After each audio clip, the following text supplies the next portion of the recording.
this time, maybe. We're going to do two things, so you can just put a couple dollars or change in there. Everything that goes in there goes to Lutheran Action, and DragonCon will match it up to $100,000. We've already raised over $800 in the past couple of days just for our track, and every other track is running as well, so that's really awesome.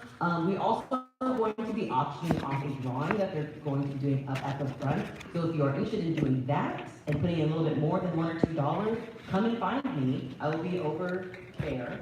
And you can, I'll put your name on the list, and the highest bidder, of course, will be able to take the drawing home. So not anything that's basically over $1 or $2. Other than that, we will do Q&A session probably about half hour in, but it depends on how the conversation is going, and then I will come up here and help to moderate that. So, thank you, and on this, I'll let you take it away. Thank you. Hey, everybody. Hey. Oh, that's a Saturday crowd. Y'all actually have a little bit of, man, I'm with you. I didn't sleep at all last night. One more time, though. Actually.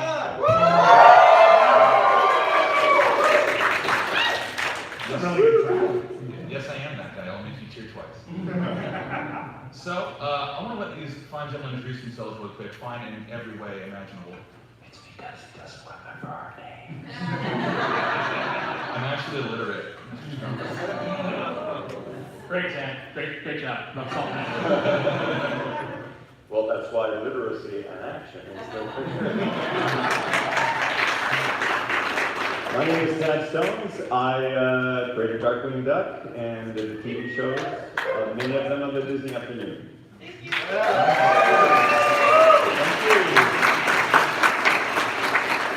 And by the way, I expect great questions from the people with the question mark hats. And the other two of you can just be surprised. I am James Silvani, and I have been drawing the Darkwing Duck comic books for the last 8 or so years.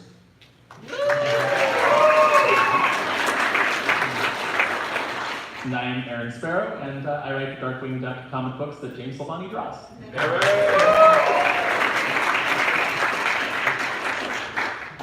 All right, so we started with something, I guess, pretty simple off the bat. Aaron, you had some pretty good shoes when you came in to write the Darkwing Duck comic, and you have to make it feel like the original cartoon felt. How did you kind of approach that, capturing that vibe and that spirit? And has that helped in consultation? Like how do you kind of all work together? Yeah, we would bring things to Tad, and he would say, "No, it's wrong. Do it again." And then, until we wept bitter tears, and then he would tell us, "No, it's good. I'm just messing with you." I was a big fan of the show. I would come home from school, and my brother and I would sit down, and we would just devour the episodes. I mean, we were already huge DuckTales fans. We were into the Disney Afternoon from the very beginning. But Darkwing really struck a chord with us because it was ducks, Disney ducks, but it was also superheroes, which we were also into.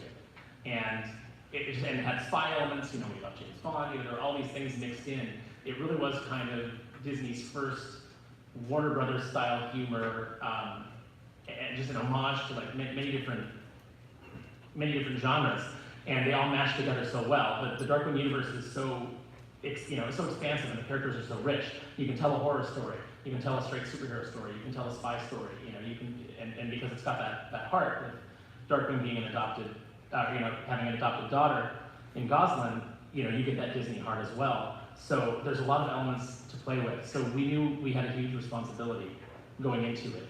And I rewatched the episodes. One of the things that I'm really big on is character voice. The show had such a great voice cast that really brought it to life, and great voice direction in Ginny McSwain, that I wanted to make sure that when you read the book, you heard the voice actors. When Steelbeak's doing his thing, you hear Rob Paulson. When Jim is coming in and doing the "I am the terror that flaps in the night," I want you to feel it. I want you to feel like you're watching just an extended season of the show.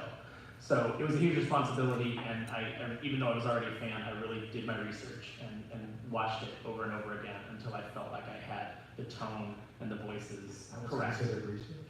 That was considered research, yes. Comics ain't a bad gig when it comes to what you got to put into it. Now, Aaron, you touched on a lot of really, really kind of poignant things there. That is, you got spy stories, you got superhero stuff, the WB style comedies, sort of the Looney Tunes humor, but with the Disney slant. Tad, how did you get that style of show through Disney and into now the pop culture lexicon? Well, it's easy when your boss, Jeffrey Katzenberg, the head of Disney Motion Pictures and Television, orders you to do the show. But the show he ordered me to do was Double O Duck. He saw the title that we had done an episode of DuckTales with that, which featured Launchpad and a Quack. And he said, do a show with that title, but it can't be Launchpad and a Quack. The whole point was to create a new character. I was not thrilled with the idea because, you know, I just thought, well, then it's a spy parody and we're going to see the typical Q character and, you know, it's just a matter of what you surround him with. But it's like, I felt I'd seen it, you know, hundreds of times, and that was before Austin Powers.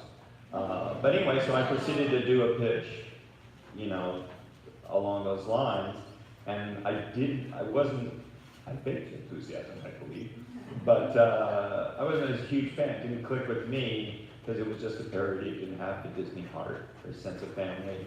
I showed it to Jeffrey, and he said, this is just a parody. It doesn't have the Disney heart and sense of family. Strangely enough, I've only recently stopped and said, man, I was really lucky, because normally the next line would be, Tad isn't getting it, give me somebody else. But instead, maybe they were short-handed, he said, do it over. Now, forced to actually take it seriously, the nice thing about Disney back then is most of the staff, artists and writers, were on term contracts, meaning we had him for 3 years with an option for 2 years, as opposed to the much more common way of we're hiring you for this show. Because people were on for a length of time, it means basically Disney owned everything you thought of. But they could call you in to, you know, brainstorm on stuff. And I called some people in, and Dwayne Capizzi, who did Alf cartoons, actually before Darkwing, and did Jackie Chan Adventures and Men in Black and all sorts of that. Anyway, Dwayne was in the room and just looking at the artwork we had. It was basically a Donald Duck-like character in a white tuxedo and a cape and a hat. He said, man, with the cape and suit, he reminds me of Green Hornet, or maybe the Shadow. And that clicked with me because I'm not that old, I didn't hear this stuff on the radio, but I, you know, listened to old tapes and stuff like that. I always loved that. And that clicked in a way of, it's a different way to do a spy show. It's, actually, Doc Savage had a group of people who were all experts in different fields. It's like, that's what we can do. They're all eccentric types that help this one agent, you know, do his job. It didn't work as far as the Disney heart until we came up with the idea of Goslin. It's one of those things where, you know, no, we don't want another niece, although some publicity put that out because they're so used to uncles. And I didn't want to explain the dead mother, so we came up with the idea of an adopted daughter. And eventually it evolved to the, what if Batman had a little girl who refused to stay home, is the conceit of the show. You know? Anyway, that sold the heart. Now we have a more interesting team. It began to be much like the Darkwing that you know, pitched that, went very well, started selling the show, and the James Bond people said, we own 00 and you can't use it.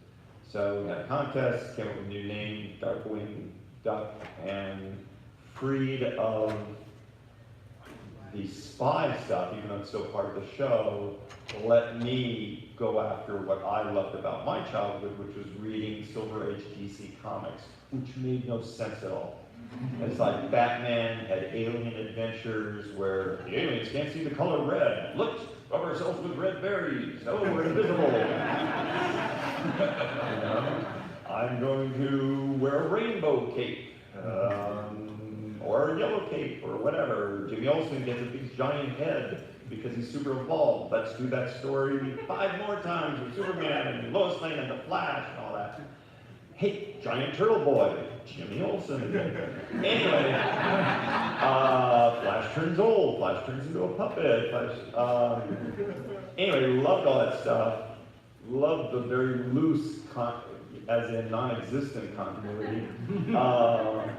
And that really created a Darkwing. Now, I forget where it came to be, where along the line, but at a certain point, I made the decision that what I was pitching was the broadest cartoon show that we had ever done. This is before Aladdin. So it was like earth-shaking that the idea that Darkwing could look at the camera and address the audience. I said I want to take old Disney and Warner Brothers shorts, make them 22 minutes long, and give them heart and a story. And anything goes, and the whole, walking off a cliff and not falling until you notice, that kind of cartoon craziness was part of the conceit in my pitch of the show. So that's when everything was together. It kind of grew on them. You said, how do you get it through? It was kind of like, I forget why I started pitching how broad it was, but it was in some of the sight gags that we pitched. And then the name got the show developed because they thought a clever name gives you a bigger audience and it's up to you to deliver a great show.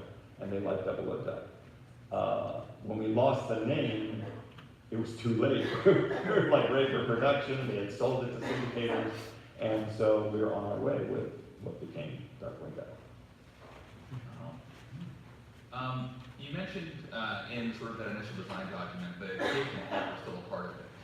Now, James, I'm sure you have a great time drawing the cape and hat as like that's a really big expression of the character. But are there any characters in general that you just like geek out to draw? You're sitting there with a page and you're like, I get to draw X character and I can't wait to make him do all these weird things. Hold on a second. Something just occurred to me. I have no clue why we put a secret agent in cape and a hat. It's like it's just like, wait a minute, when was that a thing? This whole thing has been a lie. I mean, it owns the universe. What a Mandela effect. What am I talking about? So I guess all I can guess is when we came up with the Goslin idea, it had to be secret, but the secret agents were secret anyway. So, anyway, So James, there's a new little bit of information. James, carry on. yeah, carry on. I'm sorry, what was the question? Drawing the cape and the hat, you should really express a lot of fun to do. Are there any specific characters when you get a chance to put them on the page you get really excited for? Negaduck, always Negaduck. It's because it's Darkwing, evil, with a chainsaw. There is nothing you can't do with that is just not comedy gold.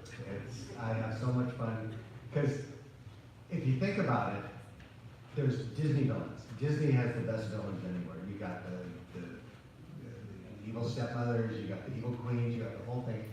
You got this one character who's shooting bunnies with a shotgun on kids' TV.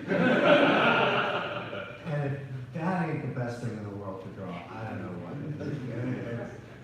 So yes, I think Negaduck definitely has the most fun facial expressions, the most fun action.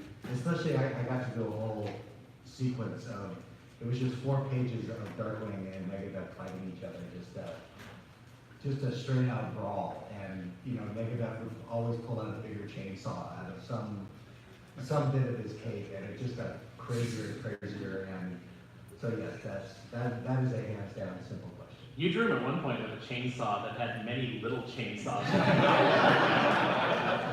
And that's always the great part about working with James is you'll write this scene and you'll be like, this is what I want to happen here. And then he'll turn in the pages and he's just gone completely nuts with that one little German idea and added in all kinds of ideas of his own. And it's just because you would write these things and I would think of something else and I'd say, well, you didn't tell me not to make more chainsaws. No, that's exactly right. That's what I love. And that doesn't mean he wouldn't complain about, oh, I have to draw all these little mini chainsaws. That's true. He will then complain that he had to do that. It's like, nobody told you to do that. Along similar lines, how many characters were originally in the multiverse story? Oh, the Crisis on Infinite Yeah. Darkwings? Well, we had, okay, so this is what happened. I commissioned Sabrina to draw the very first cover, and we had 5 or 6 that we had decided on, for the first issue, before it got really crazy. And so Sabrina drew those on the cover. And so James gets the first script, and he calls me and he says, how many infinite Darkwings can I draw? And I said, well, the title is Infinite Darkwings. How many do you want to draw? And he goes, an infinite number. And I was like, go nuts, like draw whatever the hell you want to draw.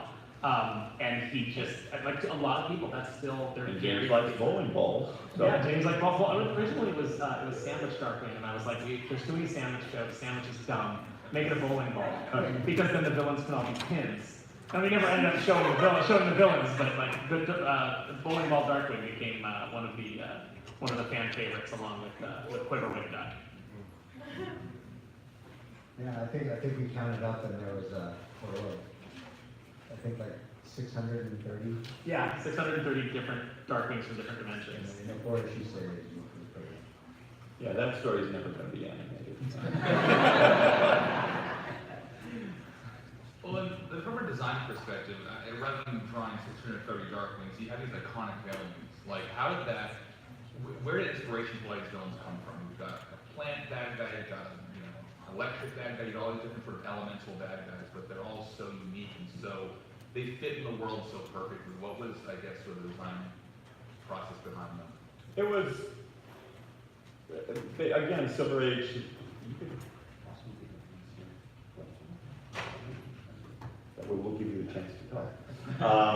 Throw a bowling ball. Yeah, go for that one. It was, again, it goes back to the Silver Age comics and science fiction, stuff that I had read, and actually, not just Golden Age comics, but even before there were Marvel superheroes, Journey to Mystery and Amazing Adventures and all that were just anthology, weird story things like creepy and eerie stuff. And that played into it. I had a fan of mine argue with me that Bushroot was based on Poison Ivy. I remember this. I created the guy, and it wasn't Poison Ivy, it was actually Swamp Thing and Plant Man, who appeared in 2 issues of Strange Tales when he was fighting Human Torch. In his first issue, he actually just wore a big giant cloak and a wide hat, so who knew? And then the second time he appeared, he had a plant outfit and he was all leaves and all that. He was able to command plants like cactus to throw needles or trees to move. So that's where, a character who controls plants. And what I loved about some of the Swamp Thing stuff was the idea that you could chop up Swamp Thing and he's just going to grow back. And that's why we routinely murdered Bushroot, because he just grew back. So it was, again, those sources. Liquidator, strangely enough, people say, Hydro Man. I said, Hydro Man was after my time. It was Sandman, how he appeared in early Spider-Man's first, and how he flowed and went through grates, and how you would stop him by mixing cement into him and stuff like that. Fed into Liquidator. Quackerjack was basically, we've got our Duck Batman, we need a Joker-esque type guy.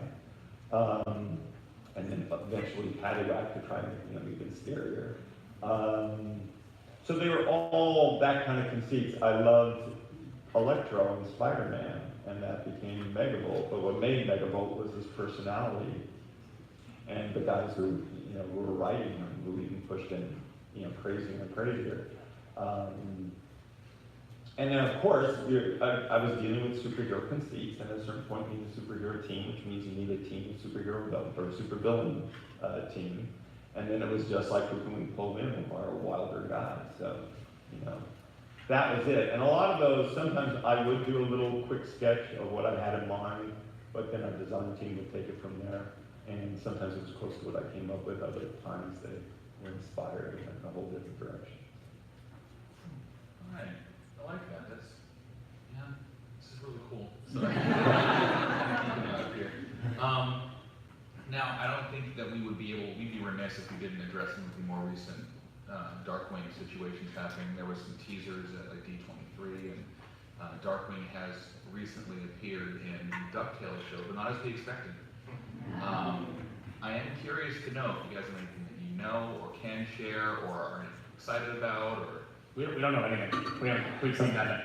I'll quote, Why don't you hear? Frank Aragonis, who's the co-producer and story editor of DuckTales, when that episode, that brilliant cameo, went online, and people started reacting to it, and were super excited and somehow disappointed at the same time, because they felt like what they saw was the end of the story.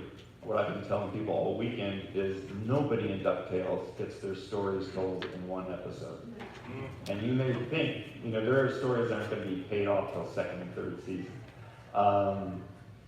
Anyway, Frank dressed up as Darkwing Duck 3 Halloweens in a row. He did a school report on Darkly Dawn's the Duck. He survived childhood somehow. Right? Became a talented writer. But, he posted a picture of himself dressed up as Darkwing Duck as a little kid. And he says, is this kid going to lead Darkwing to one cameo? Now, what was super brilliant about that episode is, I always describe, as we introduced Launchpad in Darkwing Duck, is, I'm your biggest fan. They took that and took it in a whole different way and made it an intrinsic part of Launchpad Quack's personality, and introduced the one piece of merchandise everybody wants and is yet to be made.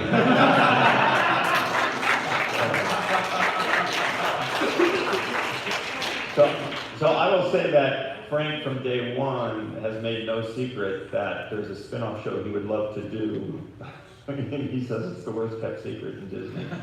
And I'm all for a reboot as long as it's those guys, because the whole crew loves not just DuckTales, the whole Disney Afternoon. They have permission to use every character of the Disney Afternoon in DuckTales, except for Chip and Dale, which he keeps lobbying for. And in the movie, they can't use Steve. I was told. Sure. He's one of the big 5.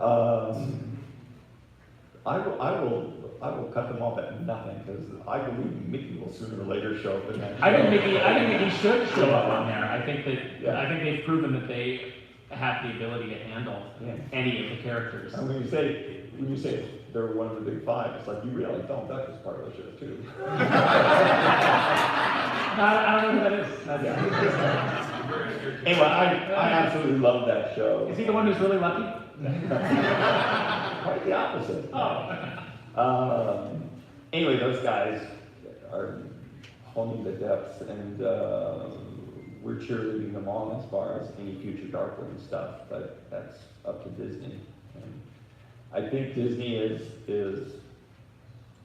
noticing, and there's certainly great reaction to that little thing, but they are in the business of doing new shows, not necessarily rebooting the 80s, other than giving Frank and Matt the permission to do anything they want in the show.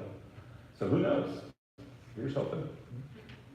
So you talked about how he was geeking out trying to do a reboot if he can. And that crew who's handling DuckTales is taking DuckTales and making something really incredible. Like, I think everyone in this room understands what we're watching is really something amazing.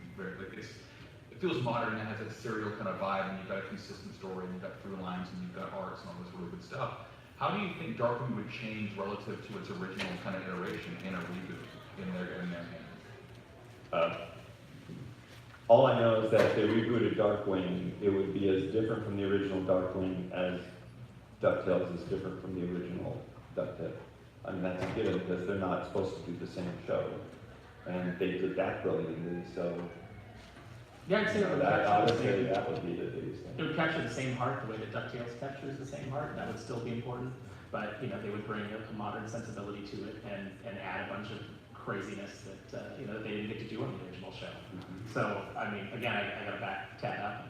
James, I think you'll agree that the show is in great hands. I'm just ripped you off. In San Diego Comic-Con, they did show Mrs. Beakley dressed as Darkwing, so... New secret identity! She's the Golden Age Darkwing! Bronze Age. Bronze Age, out. Well, what we're going to go ahead and do is we're going to open up the floor for some questions. Now, we have a few cool things, just some giveaways, actually. Renee's going to grab those over there. And if you guys ask a really, really insightful question, or a really cool question, or get a cool story out of it, these fine gentlemen here will see fit to offer you a prize. And meanwhile, the magic pen will go into the magic hands of James Silvani. He's been itching to draw some years. And what we're going to do with this drawing is, towards the end, we'll hold sort of a quick art auction. The proceeds will go to charity. Who's charity? I don't know, she's a good friend of mine. For the Literacy Action charity that we are donating to. So that's your whole sheet right there, man. Go for it. We gave you a lot of space. And so we'll go ahead without further ado. First question, take it away. Hi, so is there a particular Darkwing Duck story that you wanted to get out but weren't able to do so? Chad, you want to go first? You go. Okay. Yes, as in more of them. We got cut off at issue 8 on the current series just because of the vagaries of publishing. We were just about to go into a major Quackerjack 3-parter that I was really excited to tell. We were going to introduce another foil for Quackerjack, a new villain, and we had a really fun story planned. James, without giving too much away, because there's always a chance that you will get to do those stories in the future. I gave James the first pitch of the script, and he came back and he said, I want to draw Darkwing in a bunch of different costumes. Like, and he goes, and I want to do a cover where there's a bunch of action figures of Darkwing in different costumes. Like when they do Batman, if there's a Batman line, you get Batman, and you get, you get like Scuba Batman, and you're like, sure, that makes sense. And then you get Street Luge Batman and Neon Orange. and you're like, what? And then, so James was like, I want to draw that. So we had to come up with a compelling reason for him to be able to do that. And I don't remember saying anything. Well, you were drunk. And, You'll have to be more specific. he was like, hey, you know what I want to do, Sparrow? I want to draw. So yeah, it was last DragonCon that happened. So the story conceit that we came up with was, well, since it's a Quackerjack story, what we'll do is Darkwing is now getting his own toy line. Like there's actually a company that's licensed him that's going to do his toy line. But as part of the marketing agreement that he didn't realize when he signed into this excitement, he has to wear all these costumes out into the city and be seen in them. So not only do we get a good cover out of it, but we get some comedy out of it as Darkwing is wearing these increasingly ridiculous costumes that are causing him more and more problems. It's like, except for like capture claw, because that's useful. Every figure has a capture claw figure, but yeah, that's that was the next one. That was the next one on the list that we wanted to get to. And then of course we were building towards the major reveal of how Negaduck came back from being split into the Negaparticles, and what that all meant, and what his plans for Goslin were. So, which was going to culminate in a huge pitched battle between a variety of characters. It basically would have been like kind of like our season ender, and then hopefully the book would have continued after that. But I would love to write it. Hopefully, if anybody's listening. Yeah, for the show, when I was visiting the DuckTales crew, the writers, there's only like 5 of them in a room. That's why there's always 5 people's understory. They said, how big was your writer's room? And I said, writer's room? We wish we had a writer's room, So it was like, I had 5 story editors, they had writers, they worked with freelancers, a couple writers on staff, and they would pitch things. And we would always pitch, I would have to like them first, and then we'd have to pitch to somebody in management. We were very lucky in that our assigned junior executive at the time was Greg Wiseman, who had been an editor at DC Comics and actually had written Captain Atom comics, although they don't know that he got official credit.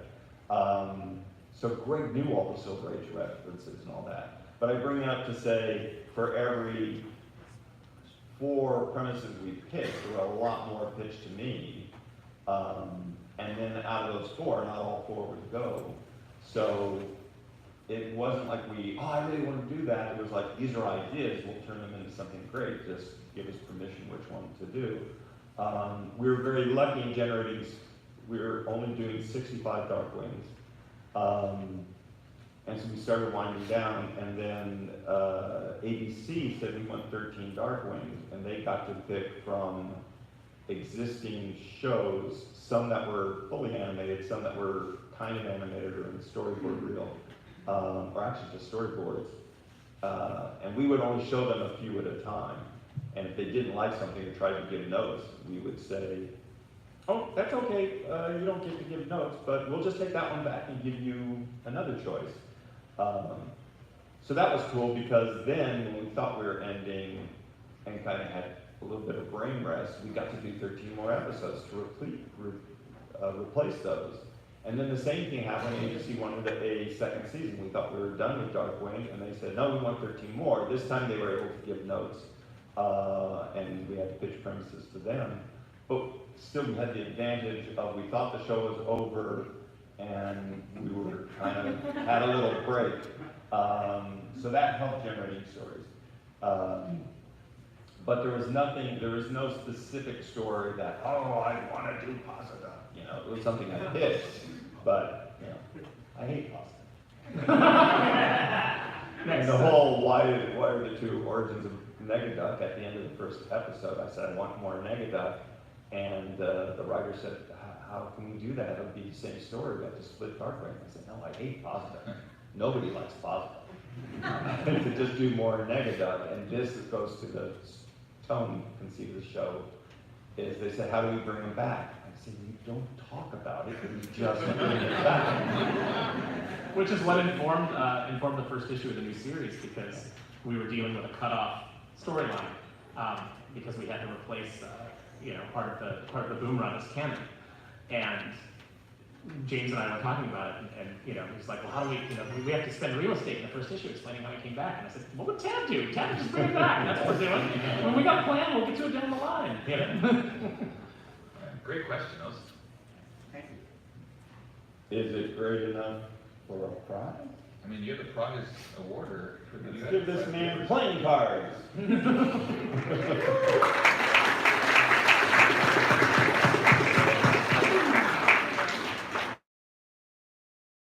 Hi.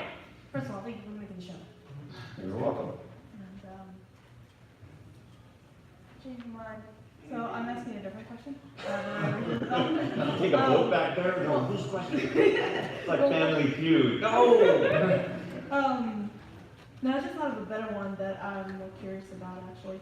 One of the great things from my generation, our generation, whatever, but is we get to share these kind of shows with our own kids and grandkids, blah blah blah. But we also talk to each other about like theories and stories behind it. So I was just wondering, have y'all come across or have any favorite fan theories? Like people like to get together and come up with alternate universe ideas, or what this, or what there's this explaining that and whatnot.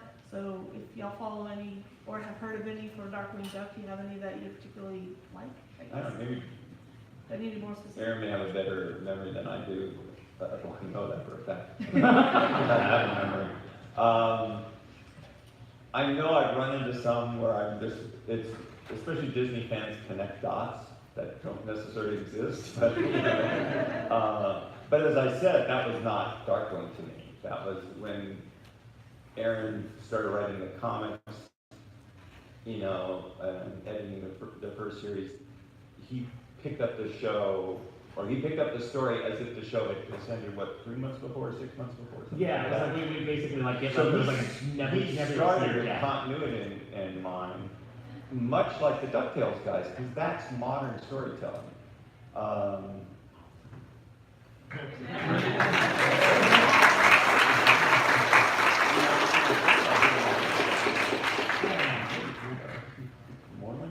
Couldn't resist. Anyway, where was I? I was distracted by this. That's true. Well, we got more. Yeah, go for it. One more paper. More. We won't stop you. No, seriously, what was I? Speaking of my memory. Fan theories. So they're totally ridiculous ones. But I was saying Aaron liked DuckTales. Both started in the modern age, where continuity is what people expect out of the show. So nowadays online, people are looking at the show that was designed to be like Bugs Bunny in effect, and trying to build it in, and I get a lot of fun out of that because I think it's a fun part of fandom. It adds another layer that we didn't have to work for, you guys did. But you know, again, and I've said this a lot on various podcasts, but Darkwing is basically a guy whose ego is so big that he thought he could fight crime. So, I mean, so it's kind of Batman, right? Well, Batman's origin, I didn't want to kill his parents, you know. He didn't have pearls, you know. But it's like, I always say, when we do the scene where he's in his library saying, I need to become a symbol to frighten villains, and a duck flies through the window. That's it, I shall become a duck. So it's like, that's why when we did the two-parter, it's about the formation of what Frank Aragonis called this weird little family of a father and a daughter and a launch pad. So that was, we weren't oriented toward, you know, those theories and things like that. So I'm always amused at the time. In the modern day, I love people looking at the new DuckTales and not theorizing about the show, but theorizing about what they were thinking of when they wrote this episode. And obviously, the next season is going to be based on this. Oh, except they did that one episode. Okay, that's done. Do you have any theories online? No, I mean, I've never, it's been a while since I've had anybody ask me anything on Twitter that was like related to like, you know, them theorizing on things. We did have some people who were theorizing, you know, had some different theories about like why Negaduck was suddenly interested in Goslin in the new series, like why he made her an offer to be his, you know, to teach her about crime, like basically to take her from Darkwing and teach her how to be a criminal. And, you know, that were interesting, but yeah, no, we were going in a direction that nobody really stumbled across yet. And I think that's why it's even more disappointing that we're not doing the series right now, is because I think that we had a lot of, you know, James and I were like basically like giggling and like rubbing our hands together, and you know, it's like, because I'm a very kind of like fan service writer in the sense that I want you to get what you want out of it, but I don't want to give it to you in the way that you expect or you think you're going to get it. I want you to come away from the story feeling excited about it, like, wow, that was amazing, and that really like hit all the notes that, you know, I remember from the show, and et cetera, but I don't want it to be obvious. So James and I are always like rubbing our hands together and laughing and like trying, how can we pull the rug out from under you? How can they lead you down this path and go, nope, wasn't what you thought, you know, and then you gotta drop down off the cliff and find out what's really going on. So I do enjoy the fan theories, but I always tell people, don't send me like story ideas or fan theories, because if you're close to what we're gonna do and that excites you, I'm gonna change it. Because I can't have you knowing what's up our sleeve. I'm glad I asked that question. All right. I appreciate the double cosplay of Chip and Dale. I thought it was Hunter S. Thompson. So he's from Tourist. Oh! So speaking of fan theories, you guys have talked quite extensively about the importance of Goslin in developing the concept for Darkwing as opposed to like as the 007. I always had kind of looked at the way the first episode kind of came together, like you were saying, and I had always put imagined that we weren't watching the origin of Darkwing Duck, that we might actually, because the first time we ever meet Drake Mallard is at the very end of the episode where he adopts Goslin. So in my head, Drake Mallard is an invention for the purpose of basically bringing Goslin into the family. So I was just wondering if you guys, you know, had any comments on Drake Mallard is the mask. Pretty much. No, I mean, at the time, I was just, again, I wasn't that smart. My headcanon was lower caliber. Because I was just purely thinking Clark Kent and Superman. It's like, of course we have to have a secret identity conceit. The thing I did on purpose, I've always asked about, is what does Drake do for a living? And I grew up in the age of Father Knows Best, Leave It to Beaver, and there was another one. Whatever. You never knew, unless they were like blue-collar shows, like, oh, Ralph Cramden is a bus driver, and Art Carney played a sewer worker, Generally, Dad came home much like Mr. Rogers and like switched to a sweater and had a pipe. And especially in Ozzie and Harriet, I remember later hearing that the writers purposely never said what he was doing. I don't know if that's true or not, but it always stuck with me. And I said that was a rule of the show. I said, no, it came down to this. I don't want to do episodes in the office. I don't want people in the office making life hard for Darkwing Duck, because that's Gosling's job. And that keeps it in a tighter family unit, which you want to do. And even then, in the original pitch, Tank Muddlefoot was, part of the Muddlefoot family. And even before we went into production, I said, you know what, we don't need Tank Muddlefoot. Let's not put him in the series, because he's a bully in Honker's life, who's Gosling's friend. We don't want the stories to go that way. Honker's being invited to Darkwing Duck stories. We don't need to go into, you can get an episode out of it, sure, but that's not a general conceit. Let's lose the character.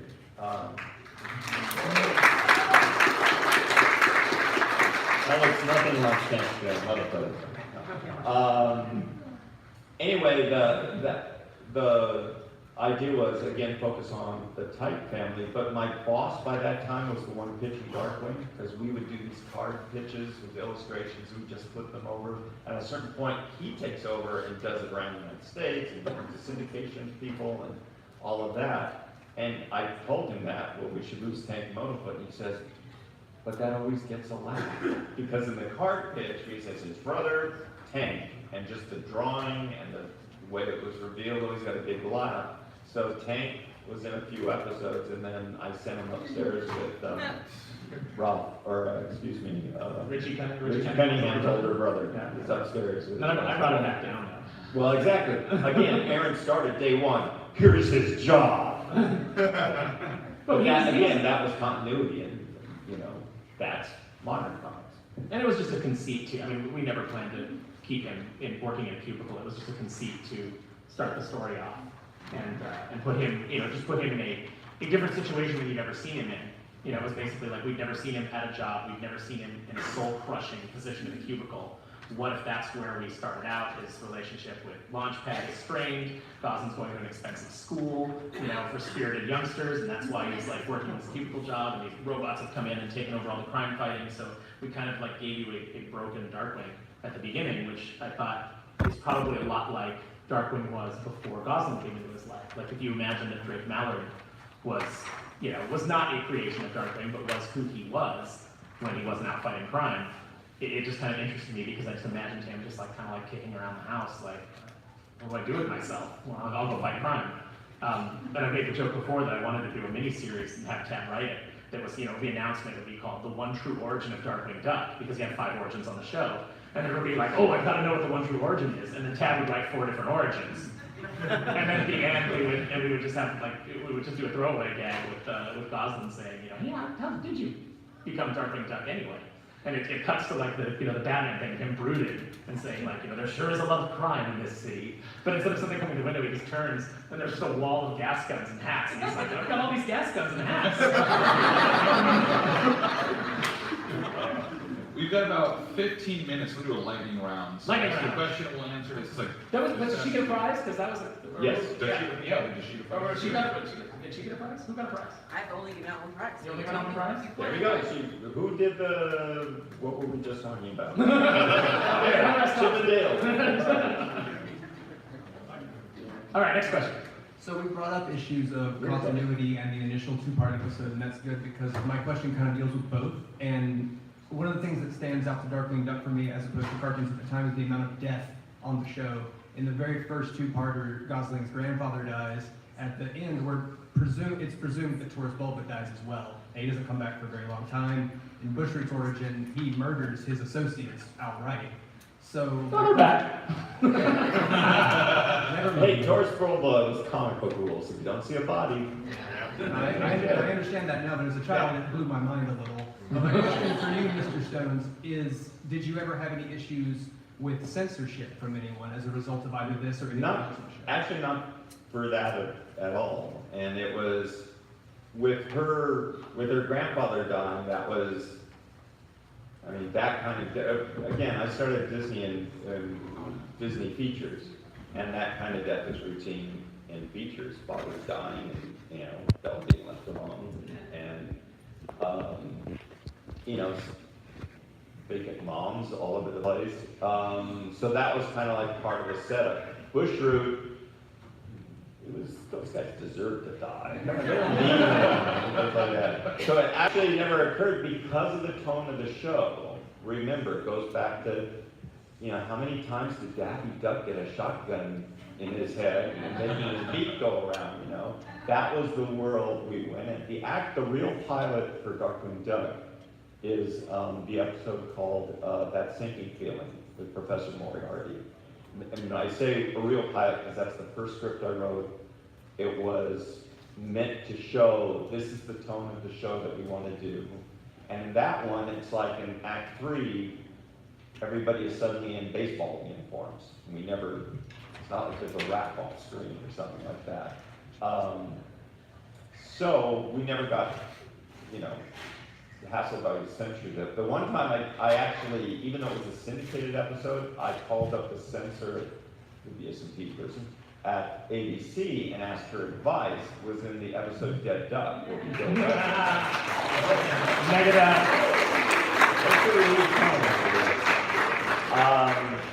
and that was, I said, is this okay? I'm having Darkwing ride without a helmet because he's refusing to wear a helmet on the rat catcher and he runs into a wall. And she actually said, no, that's a great thing because it shows what happens when you don't wear a helmet and run into the wall. So it's, you don't have to say, don't try this at home because he died. So. And then in the comic, we never put the helmet on him because we were like, that's not dangerous.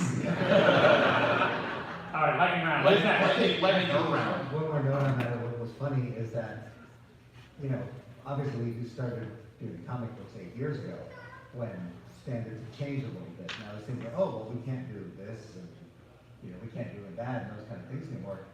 But we got a lot away with a lot. As far as I think the only edict was no real guns. Yeah, no real guns on the covers. Yeah, on the covers, but we got, candles and Swords and fire and, there's every kind of danger that Darkwing could be in. poisonous toads. The alligator briefcase, Yeah, no, and that was the great part of it. Great part of working on the comic at the time was Disney, when we came to Disney and said, hey, we want to do a Darkwing Duck comic, it was like, do we still own that? Yeah. Let me ask you this. Is it ours? And it was so hands-off at the time that, yeah, we got away with it. With an infinite number of Darkwings. All right, what do you got, this? My question was, what made you, because Darkwing is such a unique hero in that regard, where he doesn't fight crime because he has some deep dark past or he's hurt or anything along those lines, or he has a drive to be a hero. He does it because of the fact that he wants recognition. He wants to be in the limelight, and he wants to be that cool guy that people are like, yeah. Yeah, he's a glory hound, yeah. Yeah, I mean, there really isn't many heroes out there like that. I mean, you got Human Torch, but Booster Gold, maybe.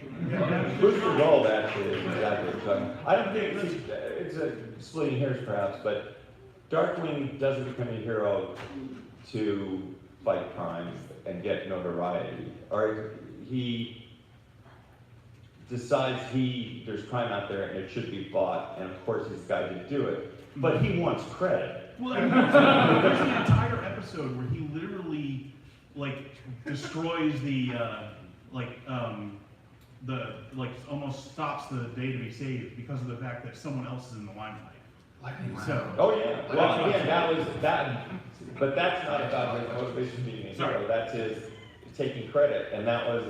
Well, what made you? That was my question. Is what made you do that as opposed to like the stereotypical art style. He created like this. Well, again, I was trying to come up with a cartoon guy, and it just seemed like the ego played into it, because one of the catchphrases in our original pitch was looking good while doing good, which my boss said also got a very big laugh.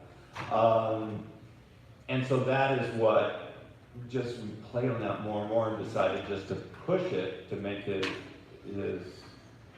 conceitedness, you know, a major deal. That's why some fans didn't understand when I was quoted as saying, no, we use Gizmo Duck as our Superman. And they said, he's the Iron Man. And like, no, Superman is in Metropolis and everybody loves him. Darkwing gets no notoriety. He doesn't even have Batman's PR time. So Gizmo Duck was the perfect hero to bring into St. Bernard to go make Darkwing go crazy. And in fact, when we first brought those heroes together, Darkwing is pushing them away, saying, no, mine, I'm the one who's got to save the day. Thank you. Anyway, thank you for inviting. All right, we have about 9 minutes, so let's go as fast as we can. Okay. If you had to design a psychic for Megaduck, what would he or she be like? Getting a launch pad? Yeah. I don't know, I mean, again, it's always about the comedy, so. I mean, obviously he'd be in a sailor suit. And just an evil sailor suit. I'll tell you one thing that you guys would have seen if the series had continued. You would have seen Nega Gizmo Duck, which was going to be a big deal. It turns out he's a wimp. Yeah. I appreciate the oops. So we're in. We haven't been, we have to do an auction, and we haven't been giving out a prize. We have to give him Launchpad and, oh, you already did? But I have Launchpad. Give him Launchpad. Okay. And we have, what, 2 more prizes to go? There we go. Yeah, I was gonna say she needs something. We're almost 2 decades into a superhero movie craze, and is there an actual tangible reason that anyone knows why Disney never used the one character in their pocket that could have capitalized on that when it was hot? Because this has been killing me for years. Who is that character? Oh! you mean Gizmo Duck. you mean Gizmo Duck? Everybody loves Gizmo Duck. No, I mean, you have to realize, recently, television animation redesigned their headquarters. They're in several buildings, and they put a wallpaper that, when you look at it, it's beautiful scroll work, and you look at it and you realize it's silhouettes of all sorts of the Disney characters that we've created through the years. Another hallway starts with model sheets for Wuzzles and the Gummy Bears and the DuckTales going up to their present day. And even then, the guy who designed the wallpaper was told, well, these should be all our new shows. And they told him, everybody who works in this building either worked on those original shows or grew up with them. That's not what TV animation was in the Disney organization. When we were there, we were the bastard child. We made a lot of money, and management didn't feel that way. But there was a time where every meeting that involved feature animation, and again, this is management because I came out of feature animation, he would work the subject matter around to TV animation really shouldn't exist. It hurts the Disney animation thing. So years later, I pitched a show to Playhouse Disney, and it was actually a show for kids with Chip and Dale and Gadget, with Gadget being a free thinker and Chip and Dale being detectives connecting A to B to C, and it was like in a gag situation, but it was about different ways of thinking, and it was educational. And they said, well, we don't use, and they had a name for it, and I forgot what it was. It wasn't ghetto.